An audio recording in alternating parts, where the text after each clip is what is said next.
तो अर्जुन विषाद योगो नाम, सांख्य योग, श्रद्धा तय विभाग योग, मोक्ष संन्यास योग, माने जितने अध्याय हैं उन सबके अलग अलग नाम रख दिया योग से।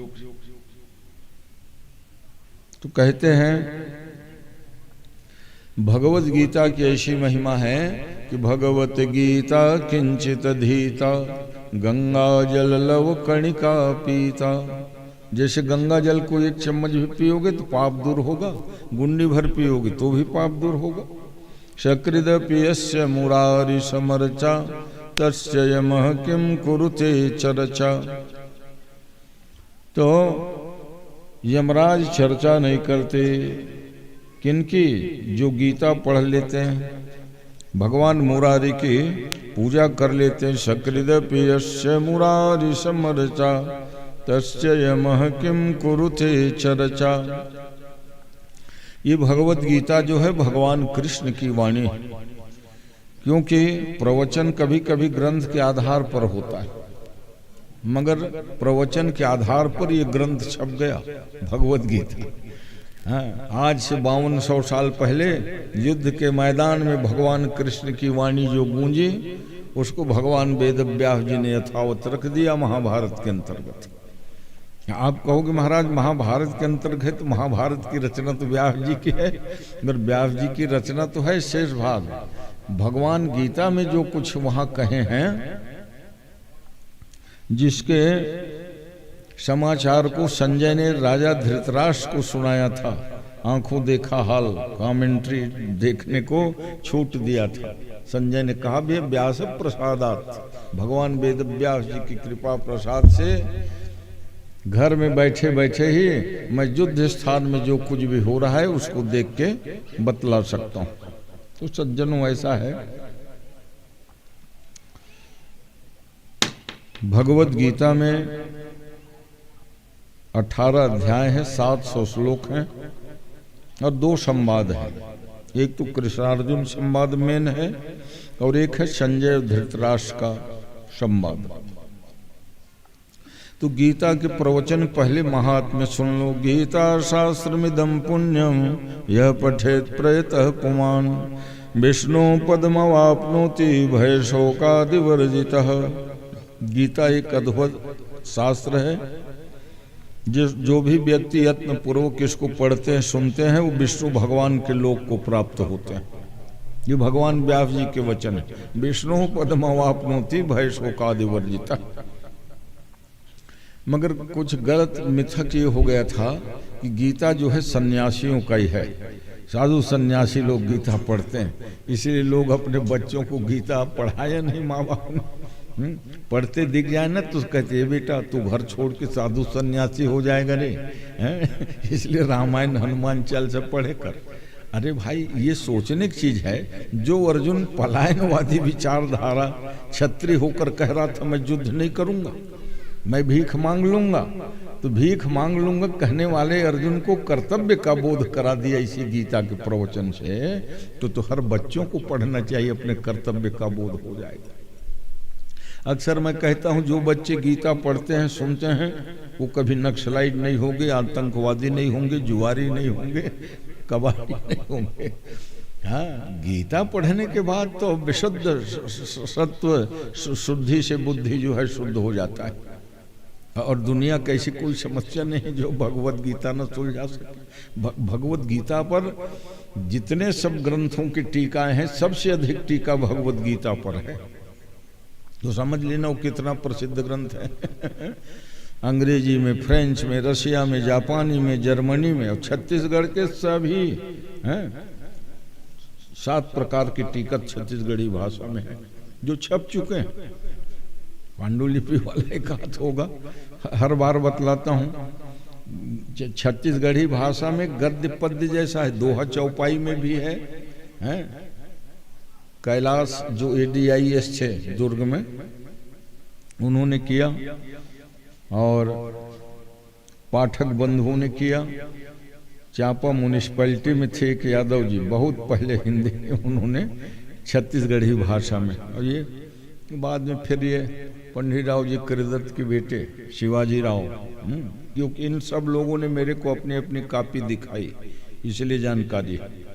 तो हमारे यहाँ हाई स्कूल के तुकाराम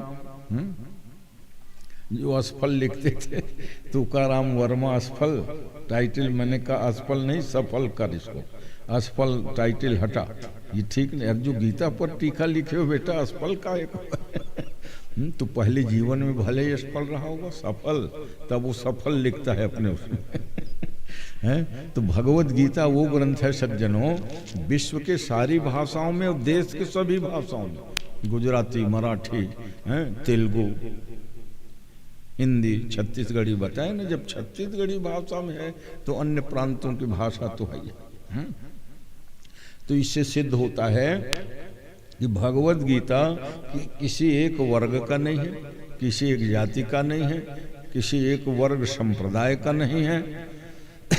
भगवत गीता विश्व के समस्त प्राणियों के हित के लिए भगवान ने कही, क्योंकि भगवान को उस समय क्या कहा, कृष्णम वंदे जगत गुरुम है। वो यशोदा के नंदन, देवकी के नंदन कृष्ण मटका फोड़ने माखन चुराने वाले नहीं, कृष्ण का उत्तार चरित्र एक लोक नायक का है, और लोक नायक जो भी बोलेंगे वो विश्व के हित के लिए बोलेंगे।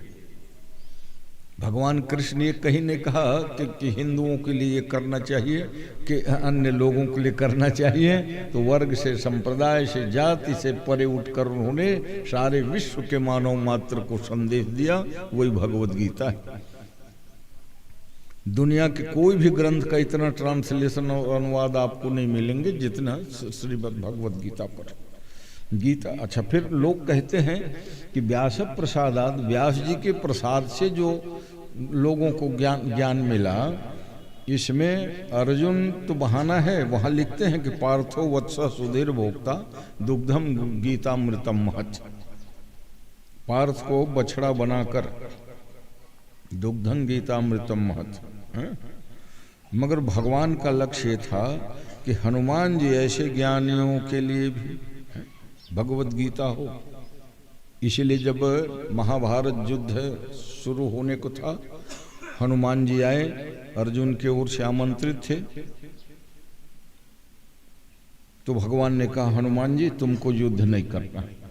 तो कहा युद्ध के नहीं होता है, युद्ध क्यों नहीं करूंगा, है यहाँ कोई भोजन के निमंत्रण थोड़ी दिए हैं। अर्जुन हमारे से मित्रता हुई थी, असली में हुआ क्या, एक कथा आती है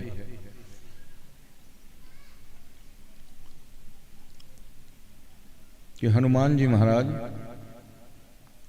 कदली वन में गए फूल तोड़ने, और अर्जुन जो है उस बाग के रखवाली कर रहे थे। अर्जुन ने रोका, वो सोचे सामान्य बानर होंगे, हे बानर फूल तोड़ता, जानते हुए द्वारिकाधीश के बगीचा है। हनुमान जी ने कहा द्वारिकाधीश बगीचा है तो क्या हुआ, प्रसाद पा रहे हैं, प्रसाद माने एकदम हल्का फुल्का ढंग से।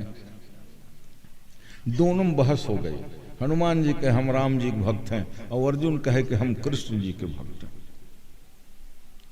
तो क्या हुआ, कृष्ण, आप देखो राम ही कृष्ण है, मगर भक्ति अपनी अपनी दोनों की, वह कौन बलवान है देख लो। हनुमान जी ने कहा तुमको मालूम है कि हमने ऐसा पुल बनवाया था भगवान राम जी की कृपा से, जिसमें असंख्य बानर भालू सब पार हो गए, इतना मजबूत पुल, और त्रेता जमाना पुल आज भी है। हनुमान जी कहे, अर्जुन का ये कौन सी बड़ी बात है, पुल तो हम बना देंगे, अकेले अकेले बना दोगे। हाँ, अर्जुन को गांडीवधारी है, अभिमान था, और बाणों के द्वारा, तो हनुमान जी ने कहा चल पुल बना दिखा, समुद्र में पुल बना दिया, जाली जाली सब लोहे के बन गए पुल। हनुमान जी ने कहा परीक्षा करके देखूं, क्योंकि हमारे राम जी के बनवाए पुल में लाखों करोड़ों बानर भालू चले, फिर भी टसमस नहीं हुआ। तुम पुल बनाए, देखता हूं मैं। ऐसा करके रखे पैर को, हनुमान जी एक पैर को रखे, वो जो सर पिंजर बाणों से जो पुल बनाए थे उसमें डगमग डगमग करके धस से नीचे बैठ गया। अर्जुन ने भगवान कृष्ण को पुकारा, प्रभु आपको मैंने अपना सब कुछ माना, आज मेरी तौहीनी आपकी तौहीनी है, कृपा करो। अर्जुन ने कहा जब दोबारा मैं पुल बनाता हूँ, पहले वाला कमजोर था तो क्या हुआ। तो कहते हैं उस पुल को भगवान कृष्ण ने कछुआ के रूप बना के अपने पीठ में रख लिया, ताकि हनुमान जी जब पैर रखेंगे तो वो पुल टसमस ना हो। और जैसे ही हनुमान जी ने ताकत साथ अपना पैर रखा है, समुद्र के जल में लाल लाल रक्त बहने के दृश्य दिखा, घबरा गया। हनुमान जी ने कहा कि ये खून कैसे? तो देखते हैं कि भगवान कच्छप रूप धारण करके उस पुल को उठाए और कृष्ण रूप में फिर प्रकट हो गए। कहा हनुमान तुम जीते, और ये तेरा छोटा भाई है अर्जुन, इससे बैर भाव नहीं रखना। तो दोनों आखिर राम और कृष्ण दोनों के उपासक हो। तो देखो ना, मेरे को फल नहीं खाने दे रहे थे, इसी बात की झगड़ा थी। मैं अपने भगवान का प्रसाद नहीं खाऊंगा, वानर हूं। तो इसने मेरे टोका टाकी की, झगड़ा बढ़ गई। भगवान ने कहा झगड़ा बढ़ाना नहीं, सुलझा लो, आज से तुम दोनों भाई हो। इसीलिए अर्जुन ने महाभारत के इसमें निमंत्रण दे दिया था हनुमान जी। तो हनुमान जी आए, और आए तो भगवान ने कहा तुम ध्वजा में भरे बैठे रहना भाई, लड़ना भिड़ना नहीं, क्योंकि तुम उस जमाने के। अब भला बताओ हनुमान जी के ऐसा पादप प्रहार, ये कथा बहुत प्राचीन है, आज संस्मरण हो गया। तो अर्जुन और हनुमान जी का प्रेम इसलिए आए, कहा अर्जुन का एक नाम ही पड़ गया, क्या? कपित ध्वजो। जिसके रथ की ध्वजा में कपि हनुमान जी हों, कपित ध्वजो गुड़ा केशो, किरीटी सब सांची धनंजय, जो 10 नाम है अर्जुन के। अर्जुन फाल्गुनो जिष्णु किरीटी श्वेतवाहन। अर्जुन के रथ के घोड़ा एकदम श्वेत रंग के थे चारों। और रथ का क्या नाम था? नंदी घोष। नंदी घोष चले रथ ना तो विचित्र उसकी आवाज सब रथ से अलग पहचान थी। और क्या विशेषता थी अर्जुन के रथ के? तो कहा कपित ध्वजो, हनुमान जी जिसके ध्वजा में विराजमान थे। इसीलिए भगवान जान गए ध्वजा में विराजमान है।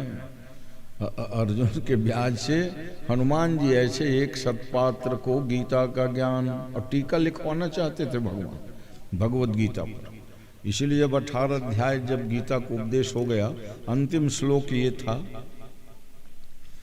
कि यत्र योगेश्वर कृष्ण, 18वें अध्याय के अंतिम है ना, यत्र पार्थो धनुर्धर तत्र श्री विजयो भूतिर्ध्रुवाणी तिरमतिर्मम। मेरा दृढ़ मत है कि जिधर योगेश्वर, तो वही 18 के अंतिम श्लोक है। उसके पहले वहां कहा है कि राजन संस्मृत्य संस्मृत्य, संजय ने कहा है कि हे राजन, उस व्यास जी की कृपा को स्मरण करके मैं गदगद हो रहा हूँ। क्योंकि जब महाभारत युद्ध होने को था ना, तो भगवान वेद व्यास जी आए, दोनों ओर की सेना खड़ी हो चुकी थी। दुर्योधन को समझाया, बेटा खून खराबा रोक लो रे, क्योंकि भाई भाई मैं तुम लोगों के दादा लगता हूँ। धृतराष्ट्र, पांडु और विदुर मेरे ही द्वारा उत्पन्न हुए हैं। मर नहीं माने तो धृतराष्ट्र से कहा भगवान वेद व्यास जी ने, कहा बेटा तुम जन्म से अंधे हो, युद्ध देखना चाहते हो? तो कहा अरे जब मैं 100 बच्चों के बाप और किसी बर विवाह नहीं देख पाया है अंधा होने से, तो अब ये मरने वरने के का उसको देखूंगा। बल्कि एक काम करिए व्यास जी कि मेरे बुद्धिमान मंत्री है संजय, संजय को आप दिव्य दृष्टि दे दीजिए ताकि युद्ध मैदान के आंखों देखा हाल बता सके। और देख चित्र भरे नहीं, किस योद्धा के मन में क्या भावना है उसको भी संजय जान लेता था, बतलाया है। ये जो दुनिया में आज दूरदर्शन से पटा हुआ है टेलीविजन बना है गीता के प्रथम अध्याय के शोध से। प्रथम अध्याय में ही वैज्ञानिकों ने सोचा कि आज से 5000 साल पहले एक संजय नाम का मंत्री है युद्ध मैदान देखता है, कहाँ से? हस्तिनापुर से। और लड़ाई कहाँ हो रही थी? हरियाणा में। हरियाणा के कुरुक्षेत्र में लड़ाई हो रही। अब ये राजमहल में बैठे बैठे देख के बतला देते थे अर्जुन जो है नहीं लड़ूंगा कह रहा है, या अर्जुन ने अपना हथियार उठा लिया। तो इसी पर वैज्ञानिकों ने शोध किया। अमेरिका के नासा के वैज्ञानिक भारतीय वैज्ञानिकों सलाह लिया, भैया गीता तुम लोगों के यहाँ देश की है, गीता को हम ठीक से समझेंगे नहीं। तो जानते हो ये टेलीविजन जो बना, दूरदर्शन, माने घर बैठे दुनिया के सब समाचार सुनते देखते हो कि नहीं है? मगर कौन नेता क्या बोल रहा है ये तो सुनते हो, मगर क्या सोच रहा है उसको अभी तक नहीं जानते हो। अब भगवान वेदव्यास जी ने जो दूरदर्शन दिया था संजय को, वो सबके भावों को जान लेता था। ऐसा सोच कर अर्जुन ने बाण चलाया, ऐसा सोच कर कर्ण ने कहा। तो जो सोच रहे उसकी भी जानकारी हो जाती थी। इसलिए भी रिसर्च पूरी नहीं हुई है दूरदर्शन संबंध। मनोभाव अभी चल रहा है, मनोभाव को जानकारी करना, जिससे अपराध वगैरह में नियंत्रण मिले। अभी क्या है, चोरी किए रहते हैं, मर्डर किए रहते हैं, पूछते हैं जज क्यों तूने मर्डर किया? नहीं। क्या जवाब है? गवाही होगा तब तो ठीक है, वो पकड़ा जाएगा, नहीं तो कोई अपराधी कहेगा कि हाँ मैंने किया, नहीं कहता। इसीलिए वो नार्को टेस्ट कराते हैं संदिग्ध लोग, नार्को टेस्ट अर्ध चेतन अवस्था में थपकी दे दे पूछते हैं नींद न आ जाए, क्योंकि कुछ नशीले वो सुंघाए रहते हैं, तो सोए न करके उसको मारते रहते हैं गाल को। बोलो तुमने गोली मारी? गोली मारी, ऐसा कहता है। तो वही नार्को टेस्ट है। मगर पूरा जो है अभी सक्सेसफुल सफलता नहीं मिली। और अभी ये जो मनोविज्ञान है कि आप बैठे हो हैं, बढ़िया जैकेट लगाए, चश्मा लगा है हमारे भांचा जी का, मगर क्या सोच रहे हैं उसको मैं नहीं जान पाऊंगा। सुन रहे हैं इसको तो देख रहा हूँ, बिल्कुल उनके हूबहू शकल चेहरा, मगर क्या सोच रहे हैं उसको नहीं जान पाया। और इस ज्ञान को जो है देखो आज से 5000 साल पहले संजय जो है बतला देता था कि ऐसा सोचा युधिष्ठिर ने। हाँ, तो इस पर अभी तो धन्य है ये हमारी गीता। लोग समझते थे 2 रुपया 5 रुपया गीता तो है जी पोथी, लाल खारुआ कपड़म बांध के रख दे रहो और सुबह शाम जय भगवत गीते करके आरती करते रहो। अरे गीता पढ़ने का, गीता जो पढ़ेंगे वो बहुत ज्ञानवान विद्वान हो जाएंगे। गीता को आचार्य विनोबा भावे प्रतिदिन पाठ करते थे। गांधी जी गीता पर रोज अपने आश्रम पवनार आश्रम तो विनोबा जी का मन गीता विष्णु सहस्रनाम रोज पाठ होता था। कैसो भी संकट हो विष्णु सहस्रनाम के पाठ करने से दूर हो जाता है। हाँ, एक से एक आपत्ति विपत्ति विष्णु सहस्रनाम। और जानते हुए विष्णु सहस्रनाम 1000 नामों से स्तवन किया भीष्म जी ने भगवान के हैं, जो भागवत में तो नहीं बताते हैं कि अंतिम क्षणों में भीष्म को दर्शन देने आए थे, ये वहीं का है। विष्णु सहस्रनाम जो स्तोत्र बना है भगवान की स्तुति किया है 1000 नामों से। देहांत काले तुम सामने हो, बंशी बजाते मन को लुभाते। उसी दिन 1000 नामों से भगवान का स्तवन किया है, वो बना विष्णु सहस्रनाम। अति दिव्य स्तोत्र है कहते हैं, जिसकी महिमा को अपने नाती धर्मराज युधिष्ठिर को बताया है। विष्णु सहस्रनाम अनेक अमंगल अरिष्ट आदि को दूर करने में सक्षम है। तो कहते हैं हनुमान जी जब वहाँ झंडा में बैठे थे तो गीता 18 अध्याय हुई ना, तो भगवान ने बड़े प्रेम से कहा हनुमान आओ ना भाई नीचे उतरो, क्योंकि हनुमान जी चाहते थे कि भगवान की आज्ञा है इसलिए मैं बैठा हूं। भगवान ने कहा नीचे उतरिए। एक बात बताओ, जब कोई कथा वार्ता होती है तो वक्ता ऊपर रहते हैं, श्रोता लोग नीचे बैठते हैं। हनुमान जी ने कहा हाँ बैठते हैं। तो मैं जब गीता के कथा कह रहा था तो तुम ऊपर कैसे बैठे थे हनुमान? जानते हो, हाँ, वक्ता से ऊंचे आसन में बैठते हैं तो हाँ उसको पिशाच बनना पड़ता है। हनुमान जी कहने लगे मेरे क्या मालूम आप कथा कह रहे हो, बता दिए होते हैं। गीता प्रवचन कर रहा हूँ, मैं सोचा कि दोनों गुप्त गो कर रहे रथी और सारथी अर्जुन और, तो कहा नहीं पिशाच बनना पड़ेगा। हनुमान जी कहें श्रोता लोग वजनदार होते हैं इसलिए उनका पड़ला नीचे हो जाता है, और वक्ता तो हल्के होते हैं, चौकी में बैठे चौकीदार और जमीन में बैठे तो जमींदार। भगवान के देख हनुमान जी ये चतुराई नहीं चलेगी, क्योंकि तुम तो बुद्धिमताम वरिष्ठम हो, उत्तर तो कैसो देके सामने वाले को चुप करा सकते हो, जमीन में बैठे जमींदार नहीं। वक्ता से ऊंचे आसन में अगर बैठ जाते हैं कोई श्रोता ना तो पिशाच बनना पड़ता है, और तुम मेरे झंडा के ऊपर बैठे थे। हनुमान जी ने कहा आप ही तो कहे थे कि अर्जुन के रथ के ध्वजा, अर्थ लड़ाई होगी तब बैठना कहे थे, जब कथा हो रही थे तो नीचे उतरते। इसलिए भगवान चाहते थे कि हनुमान जी ऐसे ज्ञानी और विद्वान टीका लिखे भगवद गीता पर। प्रथम टीकाकार हनुमान जी भगवद गीता। जैसे मानस के पुराने टीकाकार में लमगोड़ा जी महाराज, विजयानंद त्रिपाठी आदि आदि, बाद में फिर हनुमान भाई पोद्दार जी की टीका सार्वजनिक हुई। मानस पर बहुत पुरानी टीका ज्वाला प्रसाद मिश्र की थी। अंजनी नंदन शरण भी अच्छे महात्मा थे, जिन्होंने बहुत, तो मानस में तो 10-15 टीका गिनाओगे, अरे भगवद गीता पर तो अभी 50 टीका और 10-20 तो ऐसे मैं गिना दिया। तो पहले टीकाकार हैं हनुमान जी। अब भला बताओ किसी ग्रंथ के टीकाकार हनुमान जी हों, इससे बढ़िया और क्या हो सकता है?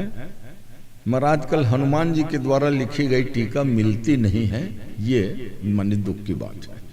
टीकाकार तो हैं, 2500 साल पहले आद्य शंकराचार्य जी हुए धराधाम पर, उन्होंने फिर शंकर भाष्य नाम की टीका लिखी। 900 साल पहले रामानुजाचार्य ने टीका लिखी, 700 साल पहले रामानंदाचार्य ने टीका लिखी, वल्लभाचार्य जी महाराज ने भी 800 साल पहले टीका लिखी। तो जितने ये आचार्य हैं उनको टीका लिखनी पड़ती थी प्रस्थानत्रयी पर। प्रस्थानत्रयी भगवान वेद व्यास जी की देन है। ब्रह्मसूत्र, तो ब्रह्मसूत्र पर टीका लिखी शंकराचार्य जी ने, और फिर भगवद गीता। तो प्रस्थानत्रयी पर पहले टीका लिखते थे ना, उसको आचार्य के माने वो मिलती थी पदवी, कोर्स वाला नहीं। कोर्स वाला तो आचार्य तो स्वयं, आचार्य का अर्थ होता है स्वयं आचरती थी। आचार्य हैं पढ़ाई लिखाई के बाद शास्त्र के अनुसार जिसका आचरण हो उसे आचार्य कहते हैं। पढ़ाई लिखाई भर कर लिया आचरण ठीक नहीं है, काहे का वो आचार्य है भाई। इसलिए अभी जितने सब आचार्य धर्माचार्य की बाढ़ लगी हुई है, उनके लिए शंकराचार्य आदि ने कहा है कि शास्त्र के वचनों के अनुभव करके आचार्य जो है प्रवचन करें। माने अपने हृदय में शास्त्र वचनों को अनुशीलन करें। और आजकल देखते हो कि कोई कुछ बोलते रहते हैं, शास्त्र वचनों के विपरीत बोलते हैं, धर्म के विपरीत बोलते हैं, और सक्षम लोग हैं उनका प्रसारण भी हो जाता है। जब प्रसारण नहीं होगा तो वायरल तो हो ही जाएगा क्योंकि उनके पास है? तो सज्जनों, ये प्रस्थानत्रयी पर जो टीका लिखे हैं, इतने लोगों के जो नाम गिनाया है ना, शंकराचार्य, वल्लभाचार्य, रामानुजाचार्य, निम्बार्काचार्य, मध्वाचार्य, ये एक एक मत है। उस मत का ही नाम है अद्वैत। द्वैत, शुद्धाद्वैत, विशुद्धाद्वैत है। अद्वैत मत शंकराचार्य जी का है, विशिष्टाद्वैत जो है रामानुजाचार्य का है, और द्वैताद्वैत निम्बार्क और मध्व का है। जो द्वैत और अद्वैत क्या है, दोनों को मानता है, जो शक्ति को ब्रह्म को माने। अद्वैत माने ब्रह्म, अहम ब्रह्मास्मि, आद्य शंकराचार्य जी का मत। सत्यम ज्ञानम अनंतम ब्रह्म। तो ये द्वैत अद्वैत को तो तब जानोगे जब सनातनी होकर के कुछ पढ़ोगे सुनोगे, सनातनी विद्वान। नित्य क्या ये द्वैत अद्वैत कहते रहते हैं, कहोगे कि नहीं? तो द्वैत मत है, अद्वैत मत है, शुद्धाद्वैत है, विशुद्धाद्वैत है। शुद्धाद्वैत क्या है? वल्लभाचार्य जी का मत, ये सब आचार्यों का मत है अपना अपना। तो इन सब के टीका जो है मिलेंगे आपको, आज भी उपलब्ध है, मगर वो संस्कृत में, इसलिए उसको कोई लेना पढ़ना नहीं चाहता। हाँ, हमारे ऐसे लोग पढ़े हैं, इसलिए बता दे रहा हूँ मैं कि इतनी टीका संस्कृत के है। और उसके बाद फिर ये लगा कि गीता में इतनी टीका तो है मगर उसका लाभ लोग नहीं ले रहे हैं। तो फिर हिंदी टीका में जय दयाल गोविंद का, गीता प्रेस के संस्थापकों में एक, उन्होंने टीका लिखी थी आज से 100 साल पहले। और 100 साल पहले टीका लिखी तो कल्याण के विशेषांक बना के पहले बार प्रकाशित हुआ। क्या नाम था? गीतांक है, जो अंक हो उसी के नाम से है ना। जैसे मानस का विशेषांक निकला, मानसांक, शिव पुराणांक, विष्णु पुराणांक। तो 100 साल पहले अभी होने को है, मगर टीका लिख लिए थे ना 2-4 साल पहले। गीतांक नाम की टीका निकली थी 96 वर्ष पहले, और उस टीका का नाम थी तत्व विवेचनी, माने विस्तृत टीका थी हिंदी में। तो लोगों को फिर पढ़ने में बड़ा आनंद आया। और साधक संजीवनी नाम की टीका, सब लोग अपने अपने टीका का अलग अलग नाम किए ना। बाल गंगाधर तिलक ने टीका लिखी, तिलक नाम की टीका। महाराष्ट्र के संत, आज से भाई ज्ञानेश्वर संत को आज के थोड़े हैं, वो कम से कम 800-900 साल पहले। तो ज्ञानेश्वर संत ने टीका लिखी, उसका नाम क्या है? ज्ञानेश्वरी टीका। ज्ञानेश्वरी टीका बहुत प्रसिद्ध है अपने अपने प्रांतों में सब लोगों ने। तो छत्तीसगढ़ी भाषा में जो टीका है वो भी पढ़ने लायक है। हालांकि श्लोक जो भगवत गीता के श्लोक हैं बहुत ही सरल और बहुत ही सुंदर है, सुवाच्य। और कभी कभी टीका जो है कठिन हो गई भगवत गीता, इसलिए शंकर भाष्य आदि जब पढ़ोगे तो गीता जो है बहुत कठिन है। तो इसलिए भगवत गीता पर परमानंद भाई पटेल थे, गुजराती बीड़ी पत्तक व्यापारी, उन्होंने टीका लिखी। द्वारिका प्रसाद मिश्र संविद शासन काल जिसके बाद में आया था, वो तो खैर कांग्रेस के सीएम थे मध्य प्रदेश के, है ना, डीपी मिश्रा, वो भी लिखे। हालांकि कई लोग कहते थे कि टीका जो है विद्वानों से लिखवा के अपना, वो ठीक है, बाद की बात है। मगर टीका मैं बता रहा हूँ इतने लोगों ने लिखी है, और सब टीका जो है पढ़ने लायक है। अब विचार करो कि 52 वर्षों से मैं भागवत की कथा गा रहा हूँ और हर जगह जो है गीता पर बोलता हूँ, है ना। वो भाव अप्रकाशित है और जो मैं बोलता हूँ तो अनेक टीकाओं के ही आधार पर ही है ना, मूल में। उसमें कुछ भाव शंकराचार्य जी के होते हैं, कुछ साधक संजीवनी मत होता है, और कुछ अपने गुरु परंपरा प्राप्त से होता है। तो अच्छा, पुरी के स्वामी निरंजन देव तीर्थ जी टीका लिखे थे गीता का। तो भला बताओ कितने प्रकार से गीता की टीकाएं होंगी। विश्व का अनुपम ग्रंथ है। दोनों ओर की सेना खड़ी थी, सेनाध्यक्षों का चुनाव हो गया था। कौरव ने भीष्म जी को बनाया, इसलिए ज्यादा विस्तार नहीं देके 2 श्लोक में महात्म्य कह दूं। गीताध्ययनशीलस्य प्राणायाम परस्य च नैव सन्ति हि पापानि पूर्वजन्म कृतानि च। गीता को अगर प्राणायाम पारायण होकर पढ़ोगे, सुनोगे, तो इस जन्म कौन कहे पूर्व जन्म के पाप नष्ट हो जाते हैं। इसीलिए वो मिथक ये था कि अंतिम समय में चलो भाई गीता सुना दो। अंतिम क्षणों में कान में पड़ जाए न गीता तो यमराज के दूत आते भी रहते थे जीव को लेने के लिए, वो भाग जाते थे हाँ, ऐसे हमारे पूर्वज सब बड़े वैज्ञानिक थे। अरे भाई, पापी लोगों के लिए यमदूत आते हैं कहते हैं, तो उसका बचाव क्या किए थे? तुलसी गमला रखी है, महाप्रसाद गंगा जल खिला रहे हैं, यमरूद वहां फटक नहीं सकते हैं?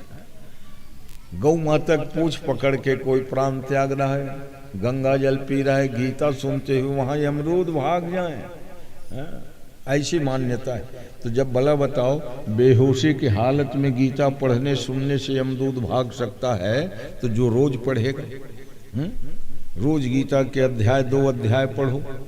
प्राचीन समय में सब लोग नियम बना के रखे थे कि गीता और रामायण के पाठ करेंगे।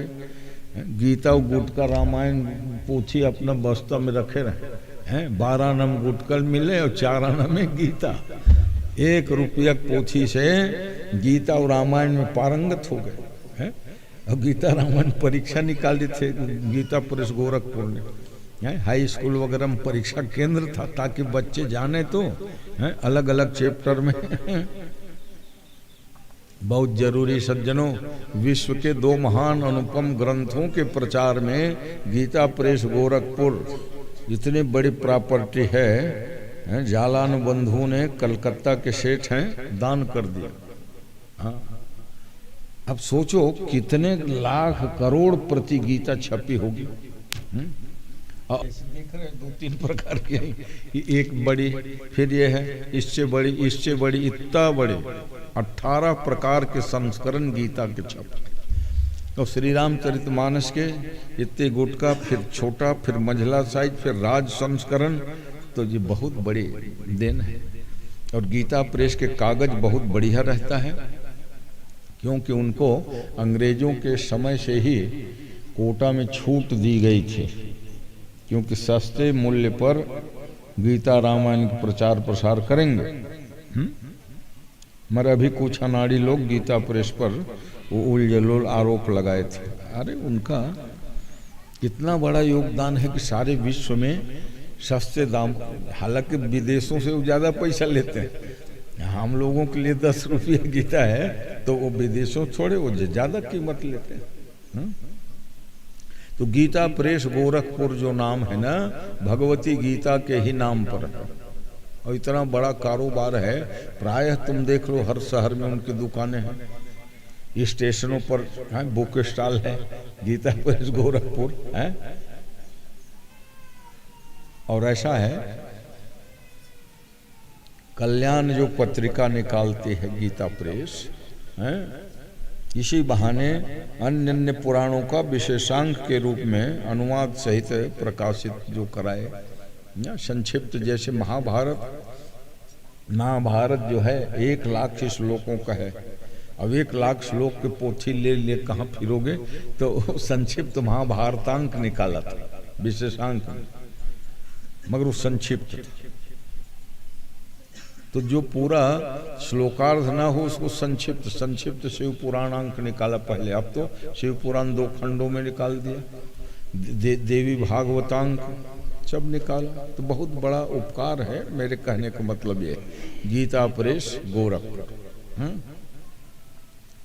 और वही कुंभ मेला में उनका माने हर साल माने स्टॉल लगता है भाई, बड़े पंडाल सेवा, मगर वो आग के चपेट में उनके भी पंडाल आ गया।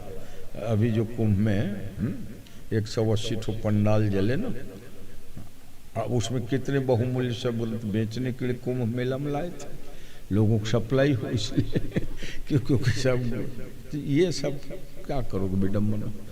और गोरखपुर वालों के पंडाल में ना बहुत बढ़िया लीला मंडली का मंचन भी होता है, रास लीला। भाई हनुमान प्रसाद पोद्दार जी सब व्यवस्था बना के चले गए हैं। अब उसके बाद तो 3 संपादक बदल गए। हनुमान भाई पोद्दार के बाद में चिमन गोस्वामी हुए, राधे श्याम खेमका, और राधे श्याम खेमका के बाद वो भतीजा देख रहा है, तो अच्छा है। खेमका माने वैश्य है, मगर स्वामी करपात्री जी महाराज के राधे श्याम खेमका के पिताजी गुरु थे, धर्म सम्राट जी। इसलिए वो वृंदावन बिहारी भवन को रहने के लिए हैं स्वामी करपात्री जी, माने किसी दूसरे के हम नहीं रहेंगे, बाद में छोड़े, खेमका जी के हम नहीं रहेंगे। गायत्री देवी जी दिए हैं, कहा धर्म संघ बना दो, इसमें संसद चलने दो, महाविद्यालय चले, हम नहीं रहेंगे। संकट मोचन के हम महंत जी वीरभद्र दास जी ने बढ़िया वो कायाकल्प समय संगमरमर के 2 खोली बनवाए, उसमें भी नहीं रहे केदार घाट में अंतिम क्षणों में, क्योंकि काशी के 2 खंड होते हैं। क्या माने विचार था। हालांकि काशी में मरने वाले की मुक्ति होती है, मगर स्वामी जी ने पहले बार अन्वेषण किया कि काशी के 2 खंड है, केदार खंड और काशी खंड। तो केदार खंड में जिसका प्राण छूटता है उसको भैरवी यातना नहीं मिलती, बड़े आराम से अपना शिव शिव कहते प्राण निकल जाता है। और काशी खंड में यातना मिलती है। तो जब दोनों ओर की सेना खड़ी हो गई युद्ध में लड़ने के लिए, तो भीष्म जी ने शंख बजाया, और भीष्म जी के शंख बजते शंखान दधमुह पृथक पृथक वर्णन किया। संजय देख के बता रहे हैं कि किसने कौन से शंख बजाया। पांचजन्यम ऋषिकेशो देवदत्तं धनंजय अनंत विजयम राजा कुंती पुत्रो युधिष्ठिरः। 5 जन नाम के शंख को भगवान ने बचाया। अर्जुन के शंख का नाम था देवदत्त, अनंत विजय शंख युधिष्ठिर ने बजाया। और भीमसेन का जो है शंख का नाम भीम कर्मा वृकोदर। कौन सा नाम था उनके शंख का? पौंड्रम दधमम महाशंखम। पौंड्र नाम के शंख को बजाया। पहले रथी लोग अपना अपना शंख बजाते थे।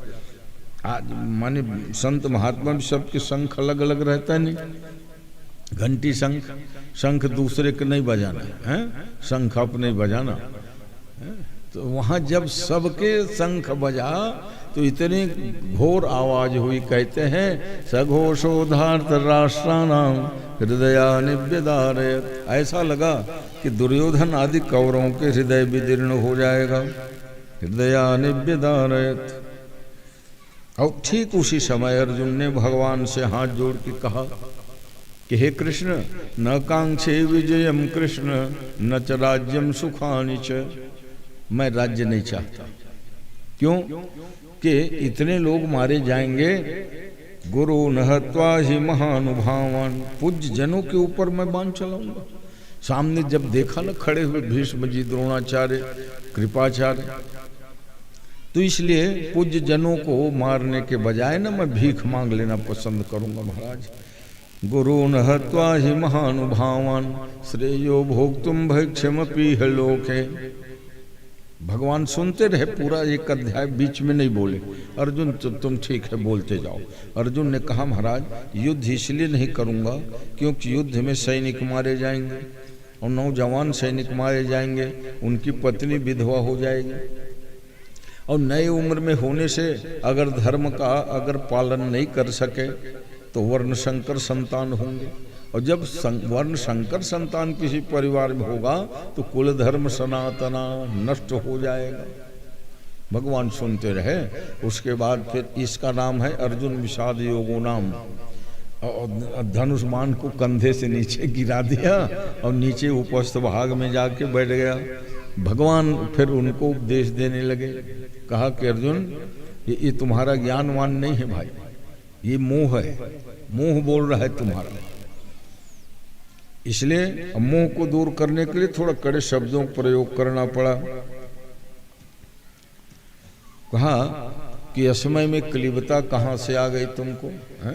क्लैब्यम पार्थ। भगवान ने क्या कहा? क्लैब्य, तुम क्लीबता मत करो। अरे क्षत्रिय हो और क्षत्रिय वीर होते हैं, युद्ध से कभी पलायन नहीं करते। तुम क्यों भीख मांग लोगे भाई बताओ? किसने कहा तुमको क्षत्रिय कभी भीख नहीं मांगते? हाँ, वो युद्ध करते हैं और युद्ध से कभी पीठ नहीं दिखाते। और तुम ये कह रहे हो कि हम भीख मांग लेंगे। भगवान ने कहा स्वधर्मे निधनम श्रेय पर धर्मो भयावह। ये अर्जुन, अपने धर्म के पालन करने के मर जाना अच्छा है। क्यों? कि हतो वा प्राप्त से स्वर्गम। युद्ध करते करते मर जाओगे तो स्वर्ग की प्राप्ति होगी, और जीत जाओगे तो पृथ्वी का राज्य तेरे भाग्य में लिखा है। मरिए भीख भूख मांगने की बात नहीं करना। भगवान समझा रहे हैं। अर्जुन कहे कि महाराज ये युद्ध करना कर्म है और ज्ञान की बातें जो है वही सांख्य है। भगवान ने कहा सांख्य योगो पृथक बाला प्रोदंत पंडिता, ज्ञानी जन जो होते हैं वो सांख्य और योग में कोई अंतर नहीं देखते। अर्जुन जो तुम समझ रहे हो, तो फिर जब कर्म से संन्यास योग या योग श्रेष्ठ है तो मेरे को युद्ध रूपी कर्म में क्यों घसीट रहे हो? भगवान से उन्होंने डिस्कस किया है। भगवान कहते देखो अर्जुन, तुम यही समझते हो कि मैं मामा फूफू भाई हूँ, मैं तुमको कैसे बताऊं भाई मैं ही सर्वे सर्वा हूँ रे, ब्रह्म हूँ परमात्मा, करता धरता मैं हूँ। इसलिए मन मना भव मद भक्तो मद्याजी माम नमस्कुरो, मैं जो कहूँ उसी को मानो, मुझे ही प्रणाम करो, मेरी ही पूजा करो, मेरा अलावा कुछ है ही नहीं संसार में। अर्जुन ने कहा ऐसे कैसे मैं मान सकता हूँ? तो भगवान ने कहा मैं मेरे विभूति को तुम जानते हो, वही विभूति योग नाम का अध्याय है वो विभूति योग। अक्षरों में मैं आकार हूँ, नदियों में गंगा मैं हूँ, वृष्णिवंशियों में वसुदेव मैं हूँ, बंचर प्राणियों में शेर मैं हूँ, झसा नाम मकर शास में, जलचर प्राणियों में मैं मकर प्राणी मैं हूँ। माने विभूति योग को भगवान जब बताए तो अर्जुन ने कहा मैं सब जगह आपको कहाँ देख पा रहा हूँ, आप तो मेरे रथ हाँक रहे हो। भगवान ने कहा वो रूप देखोगे? तो भगवान फिर अर्जुन को दिव्य दृष्टि दिए, और दिव्य दृष्टि देने के बाद फिर अर्जुन ने देखा कि भगवान विराट रूप में हजारों सिर हजारों मुंह हैं, सहस्र से रेखा पुरुष सहस्राक्ष सहस्रपात शभूमि गुं सर्वतस्पृत्वा तिष्ठत् दशांगुलम। वेद कहता है भगवान के हजारों सिर हजारों हाथ हजारों, देखे ना भगवान के मुंह से अग्नि की ज्वाला निकल रही है, भीष्म द्रोण जयद्रथ सब कौरव समा रहे हैं उसी अग्नि में। जैसे पतंगे कूद के मर जाते हैं अग्नि शिखा में, वैसे ही संसार की सब जीव को जलते मरते भगवान ने दिखाया। भगवान के विराट स्वरूप परमात्मा के मुख से जैसे नदियां प्रचंड वेग से निकलती हैं और समुद्र में जाके समा जाते हैं, वैसे ही जीवात्मा परमात्मा में विलीन हो जाते हैं। वो भगवान ने दिखाया वो परमात्मा मैं हूँ, सारे संसार के प्राणी सब पहले से ही मेरे में विलीन हो रहे हैं। इसलिए हे अर्जुन, तुम जो समझते हो कि मैं करूँगा, तो तुम कहां से कर्ता बन गए? अरे किम कर्म किम अकर्मेति कवयोप्यत्र मोहिता। भगवान गीता में कहते हैं क्या करना चाहिए तो क्या नहीं करना चाहिए, इससे तो बड़े बड़े विद्वान लोगों को मोह हो जाता है। ज्ञानी लोग जो पढ़े लिखे लोग हैं नहीं करने लायक काम कर बैठते हैं, तो जो करना चाहिए स्थान ध्यान पूजा वो करते नहीं, और नहीं करना चाहिए जिसे शास्त्र कहता है वो जुआ खेल देंगे, कोई शराब पी लेंगे, कोई मर्डर कर देंगे, कोई जना कर। भाई शास्त्र में क्या करना और क्या नहीं करना इसका स्पष्ट उद्देश्य है। तो भगवान गीता में कहते किम कर्म किम कर्मेति कवयोप्यत्र मोहिता ज्ञात्वा शास्त्र विधानोक्तम कर्म कर्तुर्मिहार हसी। ये अर्जुन, शास्त्र वचनों के अनुसार ही कर्म करना चाहिए, उसी का ही फल मिलता है। और मनमाने आचरण करने से उसका फल तो बनेगा नहीं है। तो तुम क्षत्रिय हो भाई, युद्ध करो। और फिर क्षत्रिय युद्ध खाली अपने नफा और नुकसान के लिए थोड़ी कर रहे हो, ये लड़ाई धर्म के लिए है, अधर्म को मिटाने के लिए है। अर्जुन ने जब देखा भगवान के हजारों सिर हजारों पैर और जब विराट रूप को देखा तो इतना बड़ा ये वीर है अर्जुन, गांडीवधारी, कहते हैं कांपने लगे। जैसे आंधी तूफान चलने से कोई पतला पेड़ कांपे, लद लद लद कांपने लगे। भगवान ने कहा और दिखाऊं? वो दृश्य दिखाया, सारा संसार दावानल भगवान के मुखाग्नि से निकल रहा।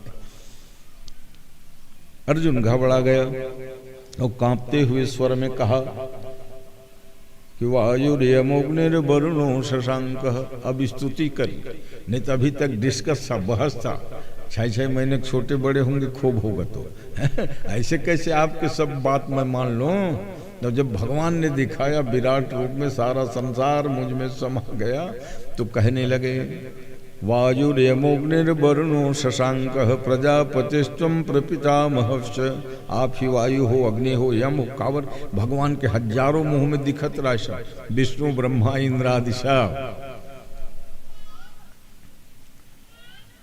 भगवान ने कहा अब क्या कहना चाहते हो अर्जुन? तो कहा शिष्यस्ते हम साधिमाम त्वाम प्रपन्नाम, मैं आपका शिष्य। और शिष्य का मतलब ये है गुरु के बात को शिष्य मानते हैं। अब आप जो कहोगे ना उसे मैं मानूंगा, अब बहस नहीं करूंगा, डिस्कस नहीं करूंगा। जब भगवान ने विराट रूप दिखाया तब, नहीं तो ऐसा है क्या है, ज्यादा नजदीक में रहने से प्रभावशाली व्यक्ति के भी प्रभाव को नहीं जान पाते। अर्जुन ने स्वीकार किया है कि साथ साथ में खेले हैं हम दोनों, और मामा फूफू भाई थे, चल रहे आज घूमने चलना है, चल अर्जुन आज भोजन करना है। तो वो याद कर रहा है, सखे मत्वा प्रसभम यदुक्तम, आपको मैंने सखा माना, कभी यादव कहता था यादव, चलो यादव चले, संबोधन सूचक नहीं, सम्मान सूचक नहीं लगाता था। श्री यादव जी नहीं कहते, मैंने यादव कहा, सखा कहा, सखेति मत्वा प्रसभम यदुक्तम, हे कृष्ण हे यादव हे सखेति। ऐसा इसलिए कहता था कि आपकी महिमा को जानता नहीं था मैं। अजानता महिमानंत वेदम मय प्रमादात प्रणेन वापि। तो मैंने प्रमादवश या प्रेमवश आपके साथ ऐसा व्यवहार करता था माधव। अब आप गुरु और मैं शिष्य, आप जो आज्ञा करोगे उसका मैं पालन करूंगा। जब विराट रूप का, विराट का बड़ा सुंदर वर्णन है, भगवान के तरपांव ही पाताल लोक है, सत्यलोक ही मस्तक है, रोमराज अष्टादश भारा, अस्ति शैल सरितान हजारा है, जितने नदी नाले हैं भगवान के ही नस नाड़ियां हैं। और नरक लोग जिसको कहते हैं वही भगवान के उपस्थादि भाग है। सातों समुद्र ही भगवान का पेट है, सूर्य और चंद्रमा वही भगवान के दोनों आंखें हैं। ऐसा विराट रूप को जब देख के अर्जुन ने हाथ जोड़ कहा, शिष्यस्ते हम साधिमाम त्वाम प्रपन्नाम। तो धृतराष्ट्र अभी तक सुन रहे थे ध्यान से, आंखों देखा हाल। धृतराष्ट्र पूछे, ये एक बात ठीक से देख के बता, तो अर्जुन जो धनुष बाण छोड़ दिया था वो उठा लिया क्या? संजय ने दृष्टि दौड़ाई और कहा, हाँ राजन, धनुष बाण उठा लिया और कह रहा है जो गुरु की आज्ञा वही करूंगा। तो धृतराष्ट्र निराश हो गए, जानते थे कि माने पांडव लोगों के पक्ष प्रबल है, क्योंकि धर्म का पक्ष है ना। अधर्म और अन्याय के पक्ष भौतिक दृश्य से भले ही बड़ा दिखता हो, बाहुबल धन बल में दुर्योधन बड़ा था, है ना, क्योंकि उनके 18 अक्षौहिणी सेनाओं में 11 अक्षौहिणी सेना कौरवों की थी, पांडवों की सेना 7 अक्षौहिणी थी। तो 7 बड़ी है कि 11? 7 पांडवों की सेना कम होने पर भी विजय पांडवों की हुई, क्यों कि भगवान का समर्थन प्राप्त है। इसलिए देख के बताओ, और वो तो बड़ा बुद्धिमान मंत्री है, ये नहीं कहा तेरे बेटे लोग हार जाएंगे, क्योंकि उससे दुख होता। सनातन धर्म कहता है प्रिय बोलो सत्य बोलो, मगर सत्य कड़ुआ होता है करके ना कई जने एकदम कटु कटु सब बोलते रहते हैं। और सांच को आँच क्या है जी, ऐसा कहते हैं। नारिकेल समाकारा नीति में पढ़ते थे कि व्यक्ति 2 प्रकार के पुरुष होते हैं संसार में, एक तो नारियल के समान और दूसरा बेर के समान।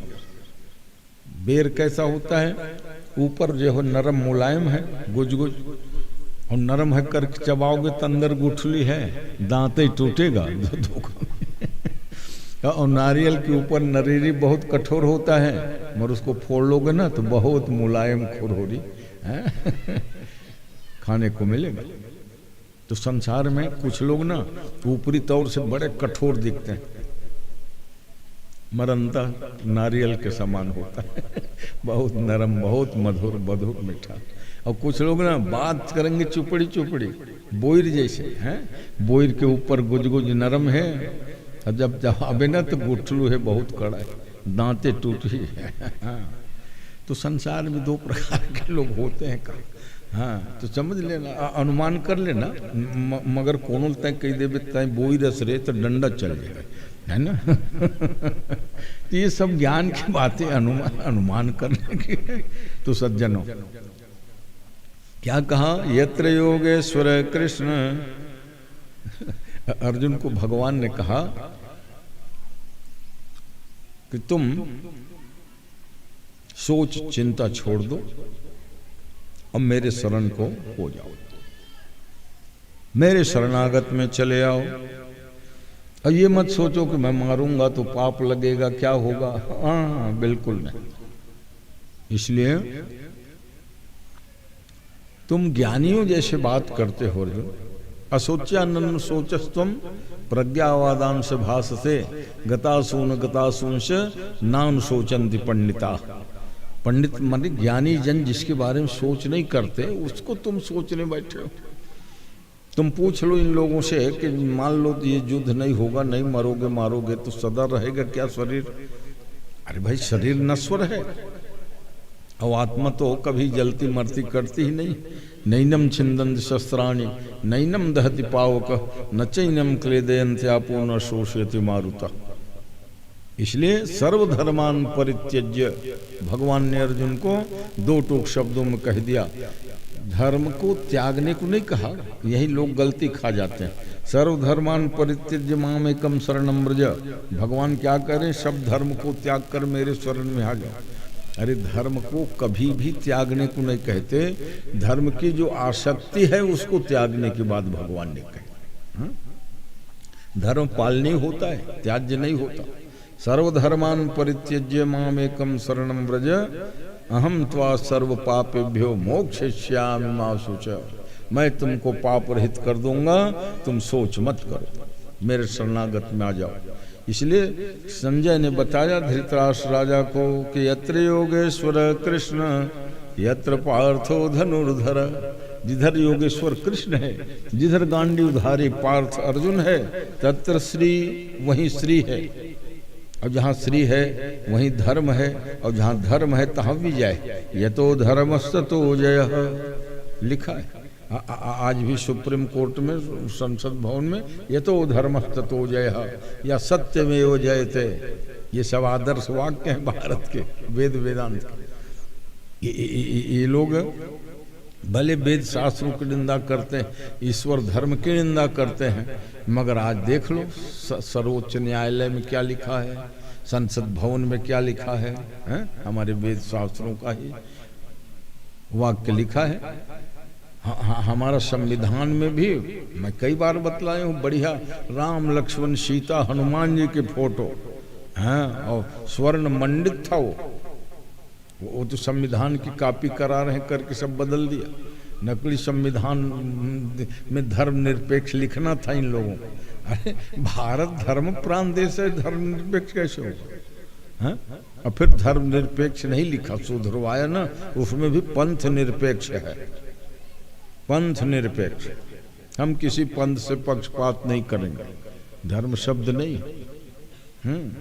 उसको मगर ये बहाना करने वालों ने कहा भारत धर्म निरपेक्ष है, या जैसे हमारा गुट निरपेक्ष है। तो गुट निरपेक्ष तो ठीक है, हम किसी एक गुट में नहीं रहेंगे, ना अमेरिका वाले में न रूस वाले में, हम गुट निरपेक्ष देश है।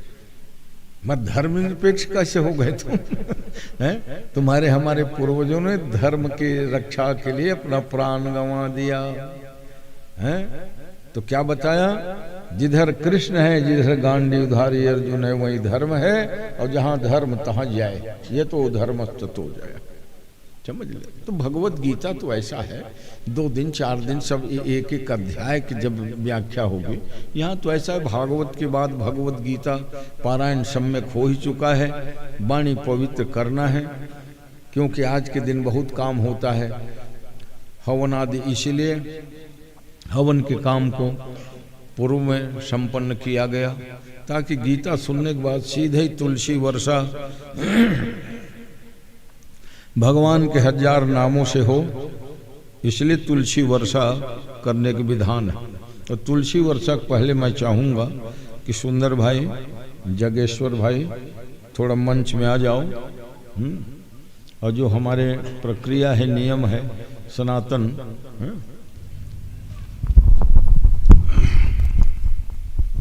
गीता गीता गोविंद पंडित जी लोग भी चलो आओ, सब विश्राम बहुत हो गया।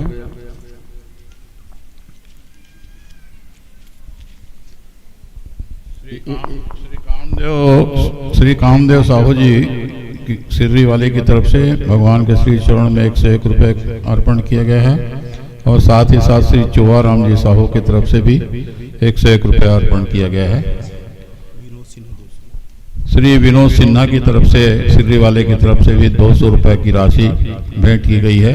परम पिता परमेश्वर बांकी बिहारी लाल जी की कृपा उनके एवं उनके परिवार के ऊपर बनी रहे, भक्ति भाव से जुड़े रहें। इन्हीं शब्दों के साथ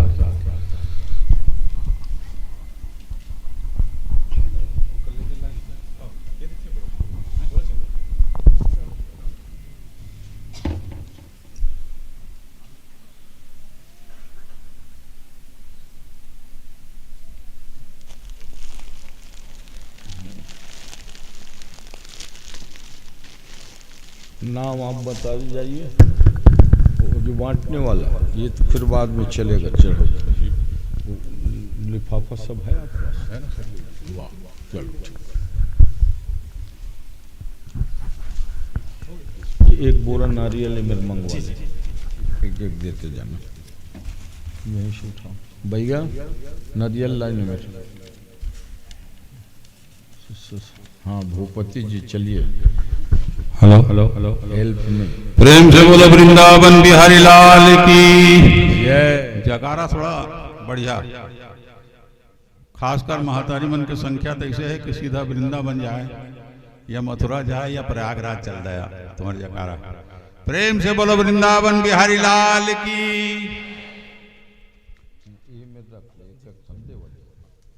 जैसा कि विधान है गुरु जी का कि अपने वैसे तो पूरे 9 दिन तक आशीर्वाद हम लोगों को दिए ही हैं, क्षेत्रवासियों को दिए हैं। आदरणीय श्री सिन्हा जी के परिवार द्वारा ये आयोजन 14 वर्षों से चला आ रहा है और आने वाले समय तक भी चलता रहेगा, ये उम्मीद की जा रही है। और आने वाले वर्ष के लिए गुरुदेव का आशीर्वाद पुनः प्राप्त हो चुका है। बसंत अपना मकर संक्रांति के पावन पर्व 14 जनवरी से 22 जनवरी तक पुनः आयोजित है। गुरुदेव भगवान की कृपा और उनका आशीर्वाद प्राप्त हो चुका है। तो आइए गुरुदेव भगवान के प्रसादी के रूप में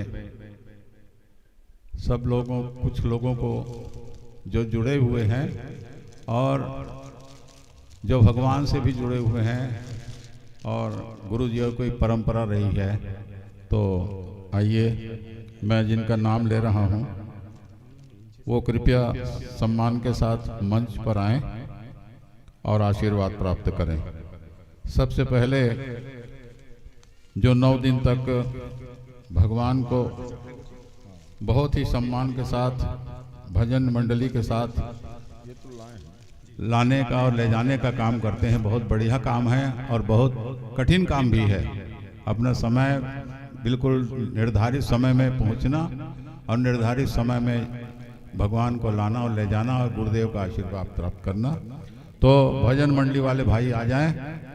सर्वप्रथम 1100 रुपये की राशि गुरुदेव भगवान की तरफ से आपको दी जा रही है और साथ में श्रीफल और सबसे बड़ी चीज है आप गुरुदेव का आशीर्वाद आपको दिया जा रहा है।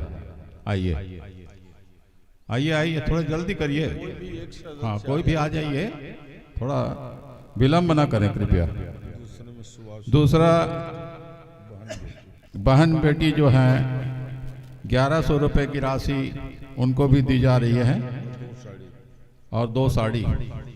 आइए जल्द से जल्द आ जाओ बेटा, आशीर्वाद प्राप्त करो।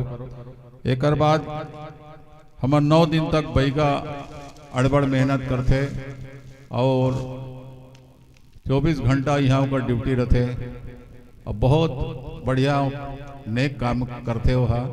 वो बहीगल आमंत्रित करत हूँ, आओ 700 रुपया ये उनको। हाँ,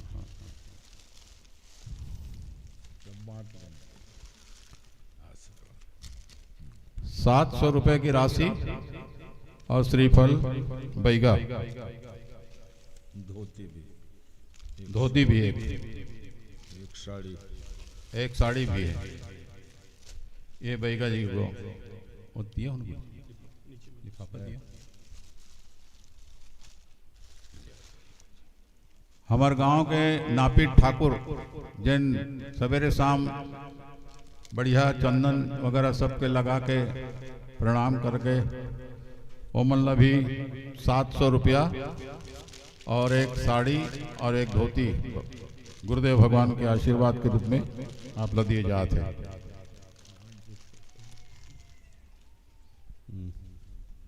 अब आगे अच्छा, भोजन बनिया महतारी मन ला 700 रुपया के राशि और श्रीफल दिए जाते, जो माता में आज 9 दिन तक भोजन बनाए में वहाँ लगे रहते। चलो आ जाओ। पटेल पारा आते तक दूसरे का नाम लीजिए जी।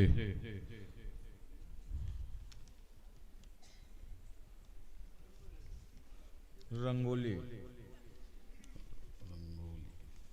यहाँ तो रंगोली नहीं बनाए रे। घर में रंगोली बनाते माही ला 300 रुपया और श्रीफल दिए जाते। माही या ऊपर परिवार का कोई भी सदस्य हो आके ले जाए। कुंवारी कन्या मल्ला 700 रुपए की राशि दिए जाते। आओ कोई भी हो, मौली मुनमुन या ऊपर आ जाओ, बहनी मन जो भी हो ही 700 रुपए की राशि।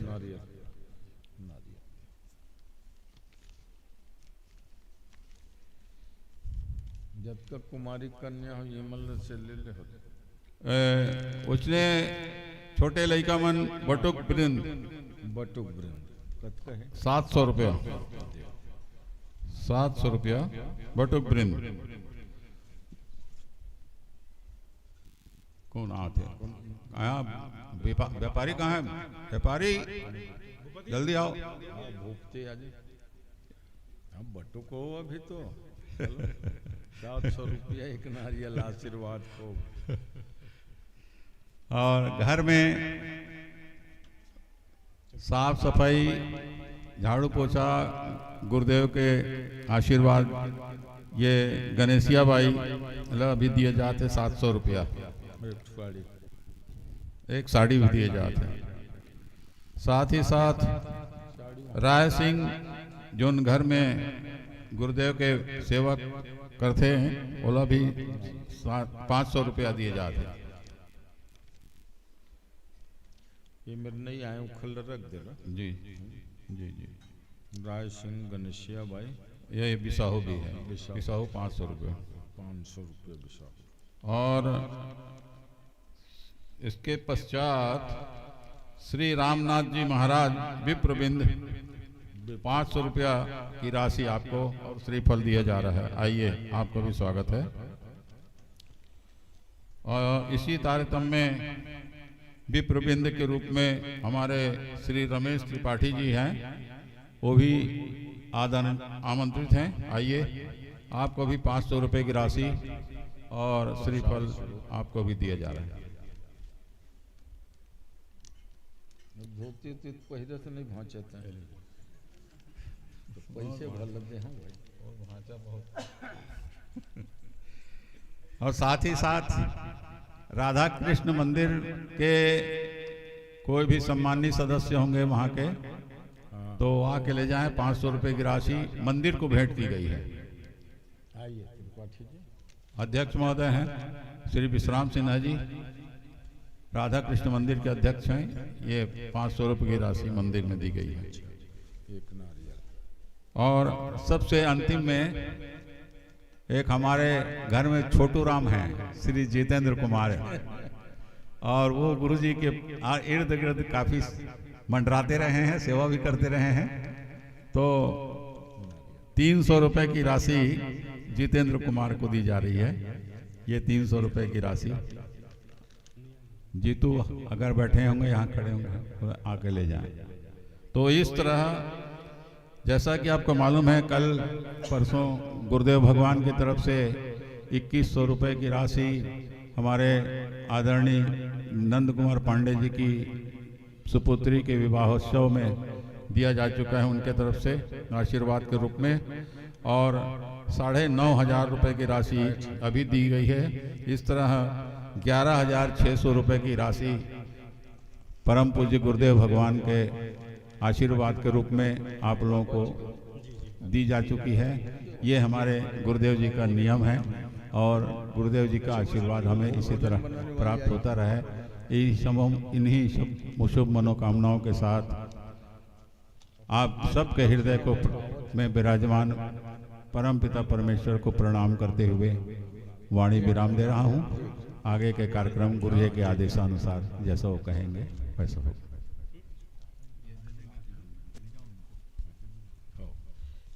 4 जने बजे 5 जने नारियल 5 बोल वृंदावन बिहारी लाल की। हाँ ठीक, इमरत तो नारियल तो ही हो जाएगा। जी जी हो गया। अब तुलसी वर्षा का कार्यक्रम होना है। 10 मिनट बिल्कुल एकाग्र साइलेंट होकर भगवान के 1000 नामों से तुलसी जिनके पास ना हो सब रख लो। इसको बांटने में चलो भैया जी, डिस्ट्रीब्यूट करो। और जिसके पास गीता ना हो, गीता ले सकते हैं यहाँ से। और गीता के ऊपर तुलसी आप फिर चढ़ाना गीता ग्रंथ। गीता ग्रंथ उपलब्ध है मेरे यहाँ पर। जिन किसी भाई माताओं को गीता लेना हो, यहाँ पर नीचे में 10 रुपए दे के गीता प्राप्त कर सकते हैं। वही तो बोला था। वो तखत में सामने भूपतिल बता दे।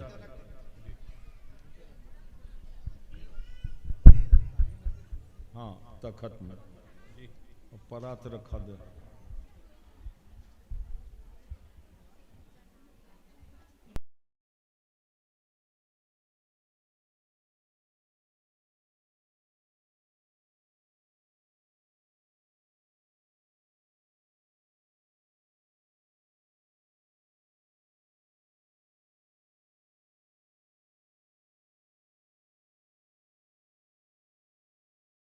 को दे दो, थोड़ा थोड़ा सब लोग रख लें।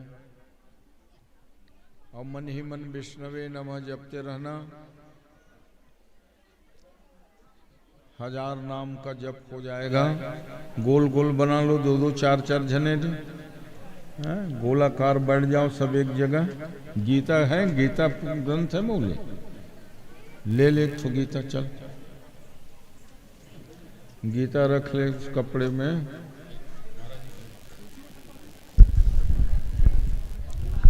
राधा कृष्ण मंदिर समिति की ओर से, राधा कृष्ण मंदिर समिति की ओर से भगवान के श्री चरणों में 1002 रुपया भगवान के श्री चरणों में अर्पित हुआ है।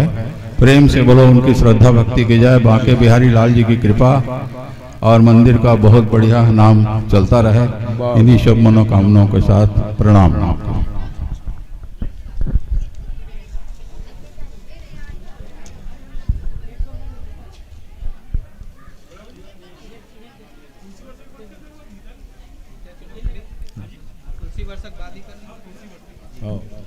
हाँ नहीं, गीता भी चढ़ाना नहीं है तो लेगा था। जब तुलसी वर्षा हुआ साथ में चढ़।